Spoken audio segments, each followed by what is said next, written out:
Satu dari pelaku duel ini tewas terkena tusukan senjata tajam yang terjadi di Jalan Rapocini, Makassar.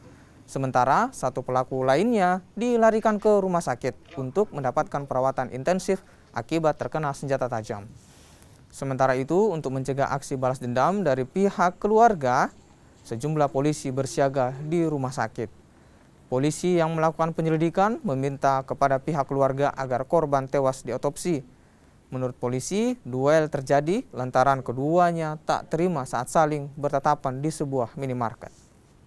Jadi benar, tadi sekitar jam 11 ada kejadian terjadi perkelahian satu lawan satu antara korban HR dengan pelaku. Jadi kejadian awalnya ada perkelahian awal, kemudian karena ada yang lerai dan korban di posisi kalah pada saat itu, akhirnya pelaku ini kembali ke rumah. Dia ganti baju, kemudian membawa senjata tajam. Pemicunya ini apa?